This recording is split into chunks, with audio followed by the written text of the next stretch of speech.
um, but yeah, let's go ahead and start the quick icebreaker. I have so many tabs open. I'm not sure how to get to the next panel.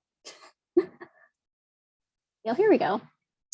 Yes, so I'll be putting folks in breakout rooms in just a second, but just to quickly pose our first question. The first one is, what was your family's or your community's relationship to voting growing up? So that can be any way that you want to interpret this prompt, but just to kind of get our thoughts flowing, let us know, what is your relationship with voting, particularly like maybe as you're growing up and your parents or guardians or whatever. So I'm gonna put folks in breakout rooms so that we can start to get to know each other.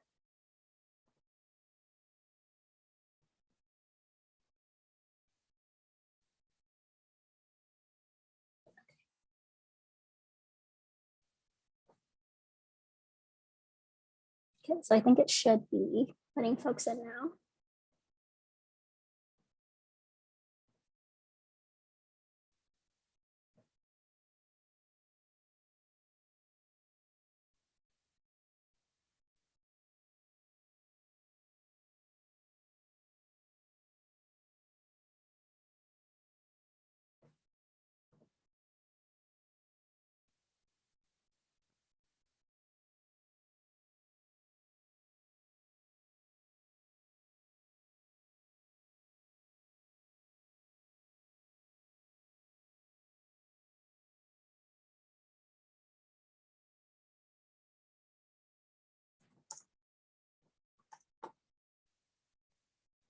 For those that just came in, we are putting you in. For those that just came in, good evening. We're putting you in a few breakout rooms to discuss what was your family's or community's relationship to voting growing up.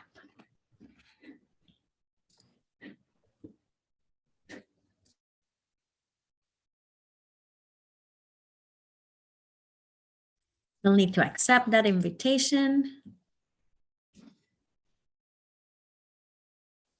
We're putting the prompt in there, Sandy.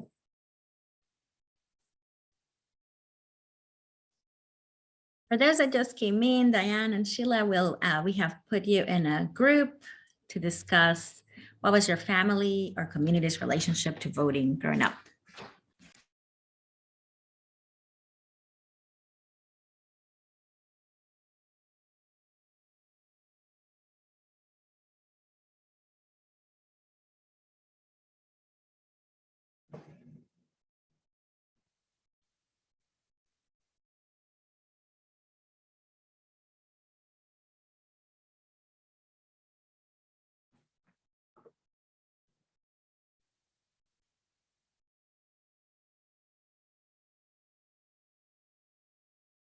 Hey, welcome. For those that just entered the Zoom meeting, we're doing an icebreaker right now.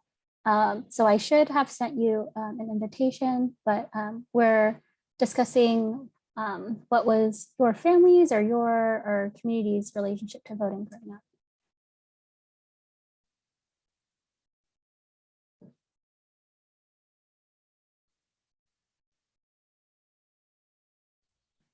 We have a total of 5 minutes together, like of 2 or 3 minutes. Oh, hold on. This meeting is being recorded. I apologize. I am trying to make this, not only am I trying to make this bigger, there we go, but I was also trying to finish my dinner. So thank you so much for the grace of allowing me to chew and think at the same time. But my name is Lauren Relaford. I am a social worker. That's what the MSW stands for. And I also am very blessed to serve as political director here at Sojourners. I am relatively new to the space, but have been very passionate about these issues. And so I am glad to really be at home. And I'm really glad to share this home with you all because I think that we have a really great opportunity to make this like the best home ever. And I'm just really excited about that. So I kind of wanted to talk about voting and sort of why this all matters. I think individually, and I really am glad to have heard the stories that were shared, in part because a lot of folks on this call already get it, right? But I think that one of the things that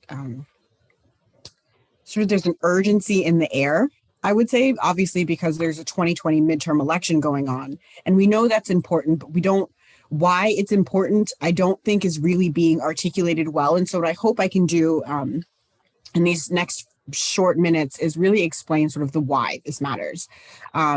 First, your vote matters because you matter, right? Your existence as a human being, as a creation of God, is sacred.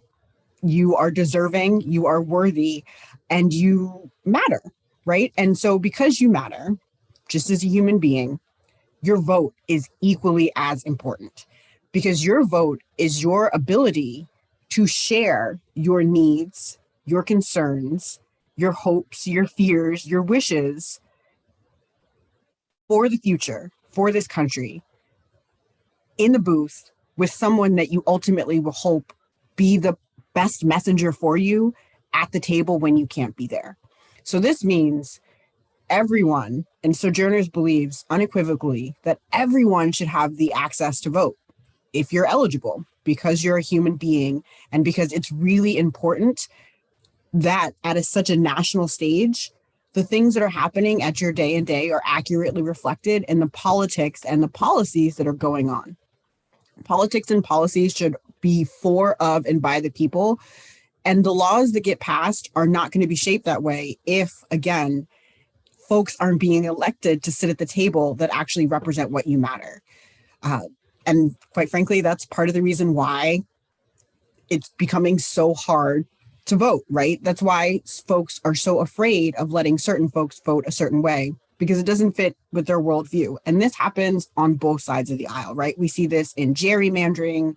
We see this in voter restrictions, as Sheila spoke about earlier, reducing drop boxes for mail-in balloting, making it scary to vote in mail-in balloting. And a large part of that is because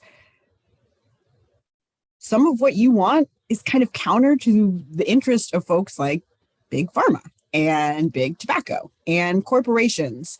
And so, unfortunately, there are, and thanks to changing election laws, there's a lot of money in politics now. And instead of politics being of, for, and by the people, it's now of, for, and by the almighty dollar.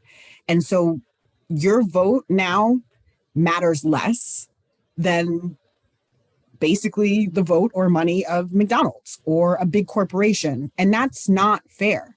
You as a person, you as someone whose life is directly impacted by federal laws at some level, at some space, should be able to say, by the way, I'm an actual person and these are my actual needs and these are the hopes that I have for my community. How are you coming to the table and making sure that you're getting the things you need for the community that you say you represent, right?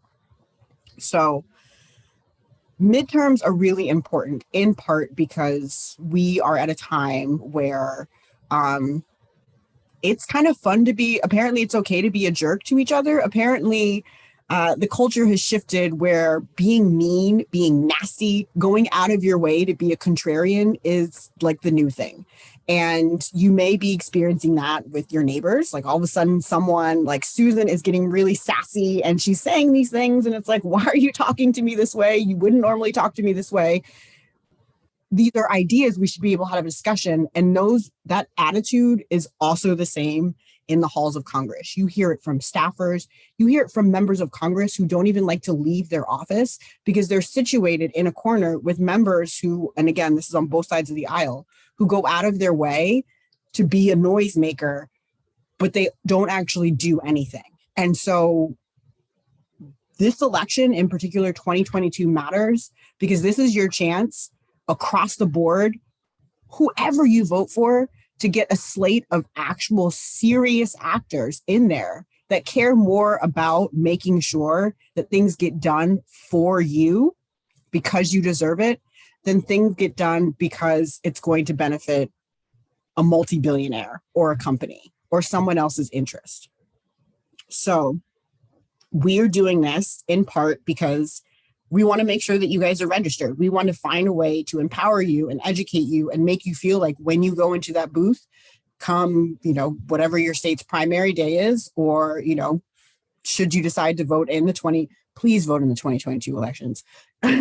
Should you decide to do that, we want you to feel like, one, that your registration is not in danger. So a large part of this push is obviously, how are you registered? What's going on in your state? What can you do? While also keeping you updated on the things that may be impacting your real vote. Because as we know, without a federal standard of voting, which we currently do not have, all the states are just doing whatever they want. And in a lot of these states, it has an excise impact on obviously Black and brown folks. But I'm going to tell you, we're always the canary in the coal mine. Just because it harms us doesn't mean it's not going to harm everyone else. It's going to harm folks in rural areas where it's not that easy. You don't have 20 different polling places around. It takes maybe 20, 30 miles to get to the one polling place. And then you have to stand in eight hours. It hurts the aging and older adults who rely on mail, especially those that are severely ill or fragile. It hurts Native Americans and Indigenous folks living on reservations with limited access to voting. It hurts anyone who may have a voice to say that folks may not like, but it matters. And so what we really hope here is to provide you with all of that knowledge and the certainty, again, that when you go in that booth, not only are we fighting for you on the Hill to make sure that you have full access and that our elections are fair and, again, truly democratic, but you also feel mobilized and activated. So I'm going to stop because I may or may not have talked a little too much. I have that tendency. I am very sorry, but I am really encouraged by the folks that are here. And I am obviously political director, but my job is successful based on input from you and from your lived experience. And so I really hope that this becomes a space for you to also share how this really impacts you, because those stories are then stories that I can take to your member of Congress and say, by the way, this isn't just Lauren, political director saying this. This is having an impact on someone in your district. You should probably pay attention. So with that, I am going to zip it up and zip it out. But thank you guys so much for listening. Yes, to Lo's enthusiasm. Absolutely. I am with you on that. I am so ever grateful for her leadership as our political director. And I think that we have a lot to work on together. My name is Sandy Ovalle. I'm the Director of Campaigns and Mobilizing with Sojourners. We're going to walk, you came here for voting rights. So we're going to walk a little bit over some history. I think it's important to know the context of where we're coming from and what we're talking about. You may already be familiar with this, and I assume many of you here are, but the reality is that many in our communities are not, and that it's important that we have that context and are able to share it with folks in our communities so that we can have organized efforts in our communities. So I'm going to share my screen. I think I got it, Christine. Am I sharing the... Yeah, looks great. Okay, wonderful. Thanks. I lose the ability to see everyone when I do these. But let's dive into a little bit of history, because it is often really good for us as people of God and just as people who are living in a country where history is currently being questioned and constantly being rewritten and constantly being moved, for us to know what really happened. So Voting Rights 101, as you may know, in 1867, what happened was that there was a Civil Rights Act of 1866 that granted citizenship, but not the right to vote to all native-born Americans. So key here that for the first time, this has implications for immigration as well, right? Like people became citizens. In 1869, the Congress passes the 15th Amendment, in which they give African-American men the right to vote. In 1896, so just quickly sweeping through these, we have this, the state of Louisiana passing the grandfather clause that kept former enslaved folks and their descendants from voting. And what we know is that as a result, registered Black voters drop from 44.8% to 4% just over 4 years later just over 4 years later, like the drop in registrations goes down because of this grandfather clause. And states follow Louisiana. States like Mississippi, South Carolina, Alabama, and Virginia, they start enacting their own grandfather clauses. And this continues on for many decades. Big thing that we have again then in 1940, so sweep over to the next century, is that we start seeing the literacy test and poll taxes were put in place and kept African-American Black folks in the South from voting. In fact, only 3% of African-Americans in the South at that point were registered to vote because of this poll taxes and all of these literacy texts that were put in place. And you may know those literacy tests. See, I can't even pronounce that word, but I'm also from Mexico, so ESL is a thing. So, but there were ridiculous things that were being asked of folks, you know, like drawing lines around longest words in one sentence. And it was it's like, how do you exactly draw a line around something? Like, you make a circle, is that right, is that not? But it was just ridiculous, all these literacy tests that they posed, particularly this Louisiana test that they had for anyone that could not prove a 5th grade education. And so for folks that don't know this, like, this is really important. Like, I learned this history later in life because I did not grow up in this country. And to me, it was ridiculous to see this thing. So in 1964, if we forward a little bit in history, poll taxes are outlawed with the adoption of the 24th Amendment. And this, as you can imagine, rages and causes a lot of folks that have had a lot of control for a long time and that have disenfranchised folks from voting, particularly Black folks from voting. It creates anger, creates a little bit of confusion, but that doesn't leave people from organizing. And this is the beauty of communities and the beauty of coming together, is that, wait a minute, by 1965, more than 500 nonviolent civil rights marches are put in place. And as people are marching on their way from Selma to Montgomery, Alabama, to demand the need for African-American voting rights, we see that these marchers are attacked by law enforcement officers in that march. And as they have this 500 nonviolent folks gathering, they react to all that was happening.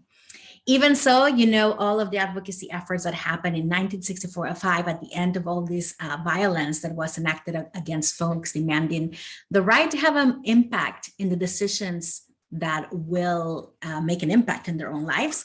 President Lyndon B. Johnson passes the Voting Rights Act into law and permanently bars barriers to political participation by racial and ethnic minorities.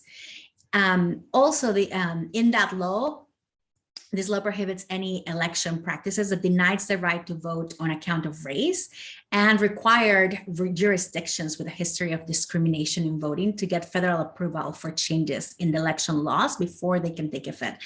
That's the key portion right there, that for these spaces, this states and other counties that were historically known to discriminate against people because of their race, they had to get approval by the federal government. And so this made a great impact in how voting worked. And so for the next few decades, like even just by the end of 1965, 250,000 new Black voters are registered to vote. Like 250,000 folks register as soon as they had the chance to do so. And 1/3 of them were registered by federal examiners. So like it wasn't even with the support of their own communities. Fast forward, a lot of people continue to have this conversation around like, how much power are we willing to give? And how does power really work? Do we really want everyone to count? The central question in here has been like, who has the right to influence these decisions? And for us who are Christians, we know that every person should have a say in the decisions that will impact them. And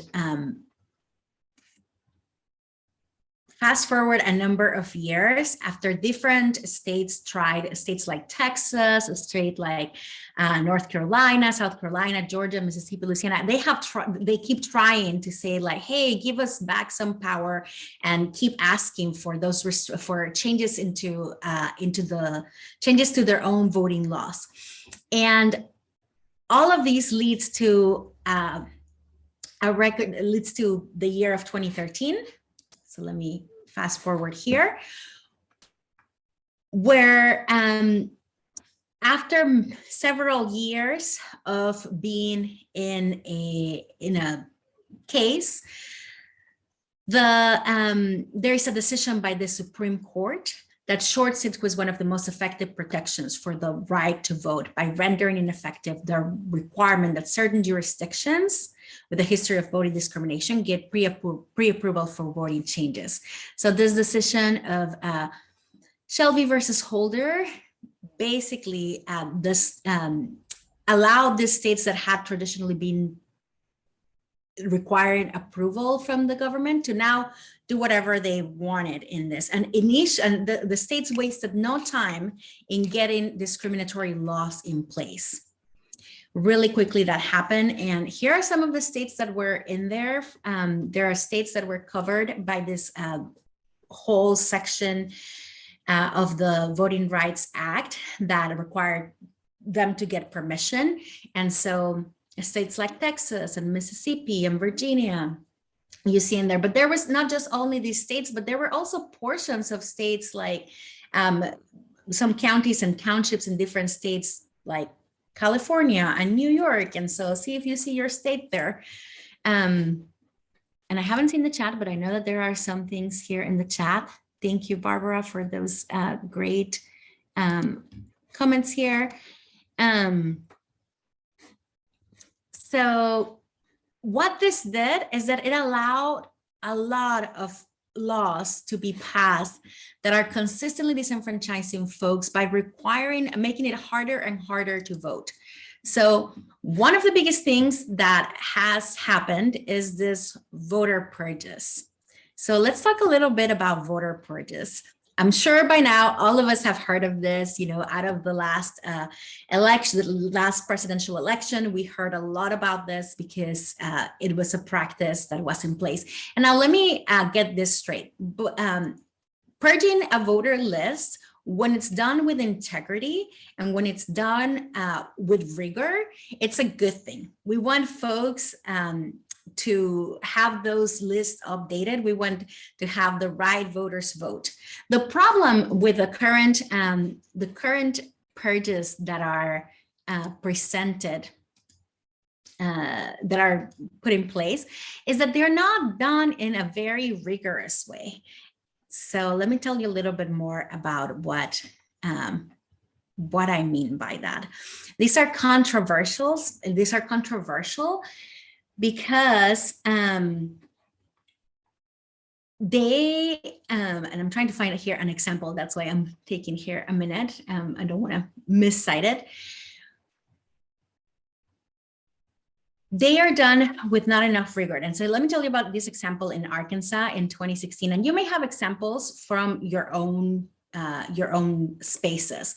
But in 2016, the Arkansas Secretary of State sent county clerks the names of more than 50,000 people who were supposedly ineligible to vote because of felony convictions.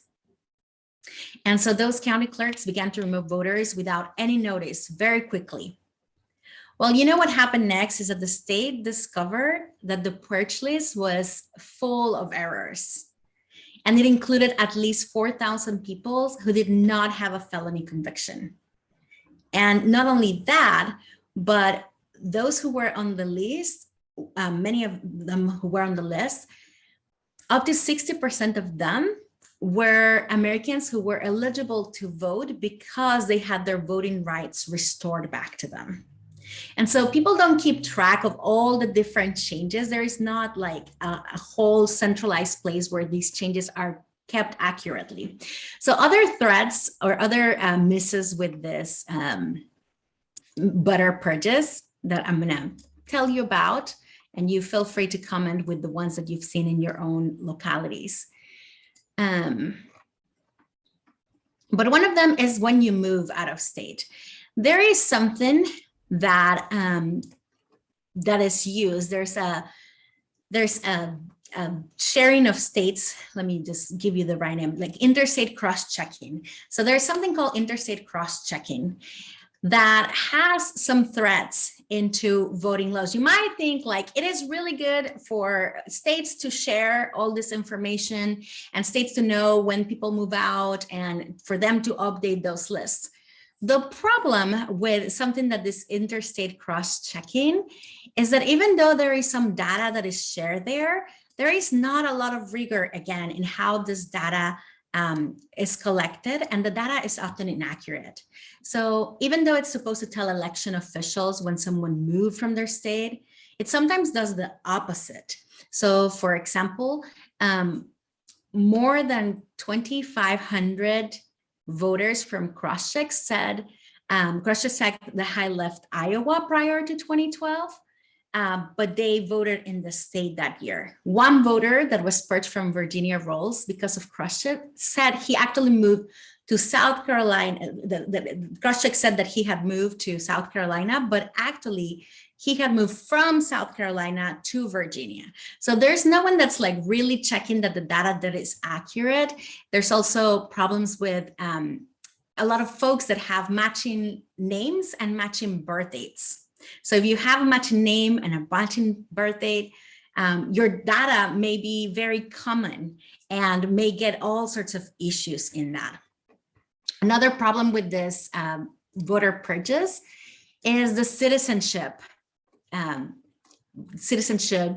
voter purges, right? Like, so we usually, for those of us who have not been US citizens or are not US citizens right now, we don't have the right to vote. But oftentimes, without any concern for non-citizens to vote, folks raise up like, let's purge this votes for non-citizens. The problem is that there is not a sharing, there is no way to really know who a non-citizen is. There isn't any evidence or problem that is presented in lists. It's just like people initiate this non-citizen voter purges.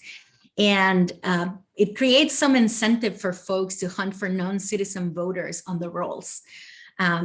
So this effort really has disenfranchised many eligible voters in the past.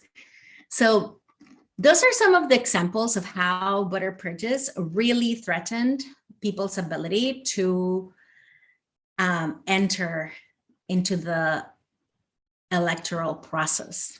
So, but what I want you to know is that you may find yourself in a voter purge list somewhere. If you haven't checked your registration lately, there is maybe a chance that you may be one of these people. So let me tell you about voter registration. So voter registration is the #1 barrier to voting, not necessarily because people don't register for it, but because voter registration and being purged from a list is the most common complaint that folks have when calling voting protection lines, is that they were purged from a list and they didn't know until they showed up to the polls. So it is really important to do that. So today we're going to practice with this, because over the next 4 weeks, what we want to do is to give you all the steps to be prepared to participate in the elections this year, but not only for you, but for your community. So let me move on there.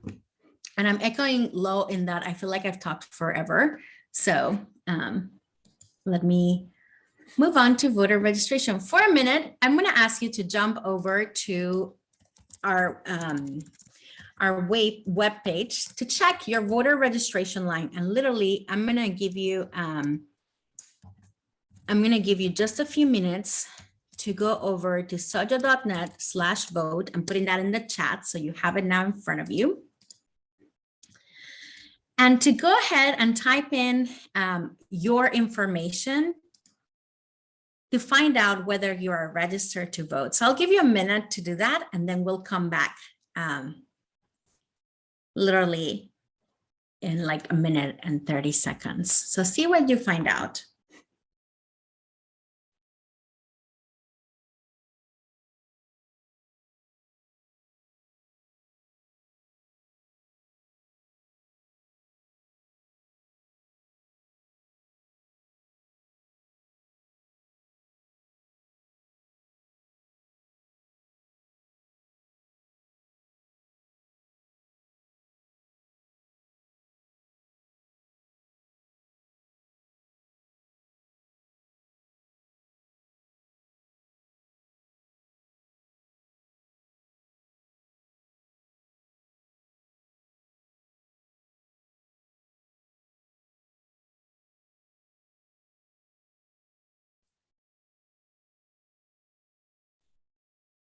Let's take about 20 more seconds.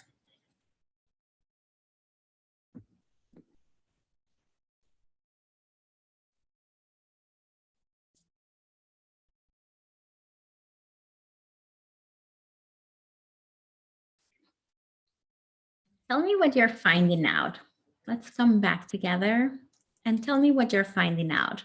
Where are you registered to vote? What is the status of your registration?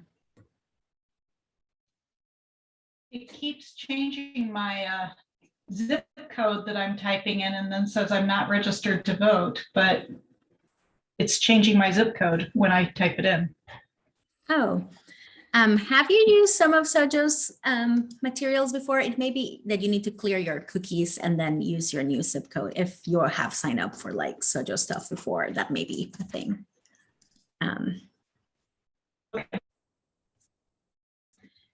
Like if our software keeps changing your zip code, it may be a cookie issue.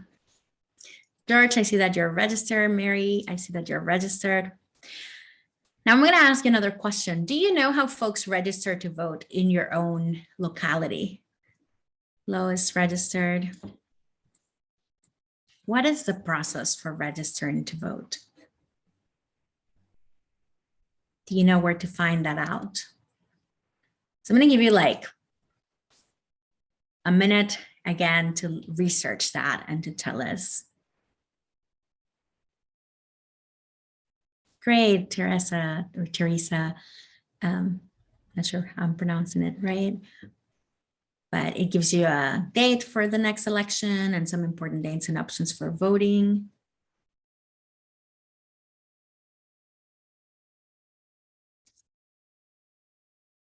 Mary, you have to go to the county register office, I'm assuming, to register wherever you are.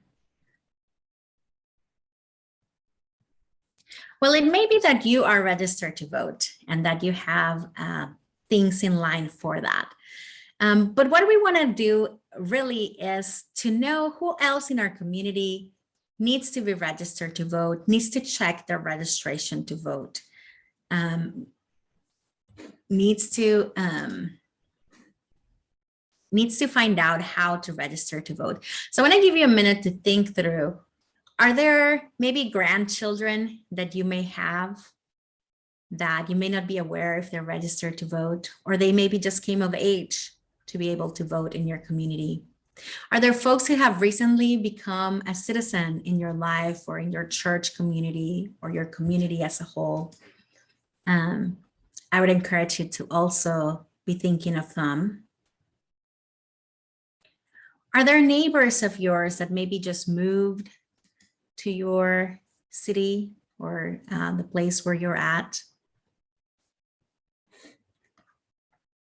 So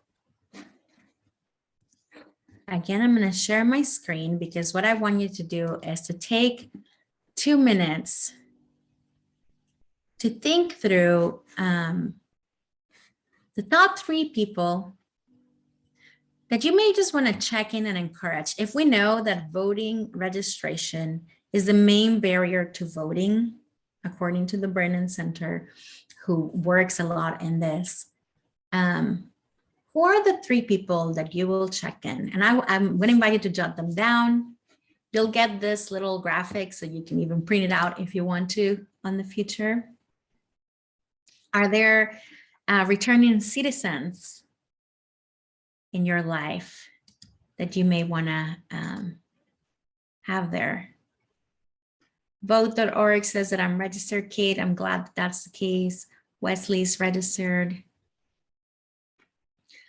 So think of these 3 people for a minute, because what I would like to ask you to do is to check in with them in the next week. So think of when and how you will check in with them this coming week.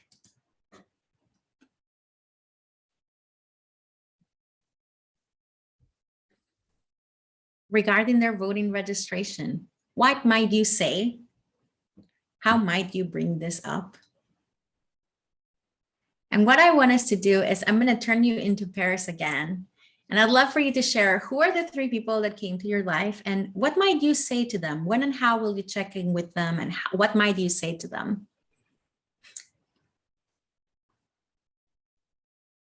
And then I want to hear what you might say to them. I know that some of you have done this, and I'd love to hear what you might say to some of the folks. So let's put you up in pairs. Thank you, Christine. And let's open up this rooms so that we can hear people that you're checking in with and how and when you'll share. Well, folks, I know that there were probably some really good conversations. Gail, we miss finishing your statement there. I know that many of you have done this already for many of your folks, but I want to challenge you to think of just one person. If 3 feel like a lot, we're meeting again next week, and I'd love to hear what it may be like to check in with one person regarding the registration status. Gail, if I may put you on the spot there, I think I love what you said about checking in with college students in Indiana. Are they able to vote from where they're at, or do they need to turn in absentee ballots in their place of origin? So all great questions that you could begin with a conversation. Ultimately, what is going to help us get everyone to have the representation that we need is that all of us that are eligible to vote exercise our right to vote. I am committed to looking into my own registration, as I recently became a US citizen. And also, thank you, also doing the same thing with my friend who also became a recent US citizen. So I am committed to looking into those 2 folks and asking them, have we done this? And I know that I haven't, so I'm committed to turning mine in. Next week, we can check in on how that went. So we'd love to have you. This is a Faith-Rooted Advocate Network, and the network only grows in as much as we're able to share this with others. For the next 4 weeks, we'll be talking through different aspects of voting rights. Join us next week. I'm not going to give you a lie. Let me look at this. Next week, we will be talking through voter suppression and more of the national landscape of what is happening in each one of these states that is passing voter suppression laws. So invite a friend to join us next week, 8 p.m. Eastern time, again on Zoom. And on the 22nd, we'll also talk about what's at stake this midterm season. And on the 29th, we will join again together to do a letter to the editor workshop on voting rights. The best thing that we can do is to raise these issues at the local level where members of Congress are checking in what is happening in their communities. And we'd love to have all of your voices heard in your local newspapers. Christine will be leading us to that. And I'm really excited about that. So we'll close out with a Thoughtful Thursday on the 31st. And so for right now, make a plan to check in with at least one person, but 3 on that sheet, you will have it. Are they registered to vote? And if not, can you do research together on how they can register to vote? We encourage you to use soja.net/vote, and soja.net/vota in Spanish is available also for you. And is there anything else that I'm missing? No. Well, then high fives to everyone. Thank you for joining us tonight. Thanks for spending your dinner time and your evening with us. Hope you have a good rest of your evening. Bye, folks. God bless you all. Thank you for joining. God bless you. Thank you.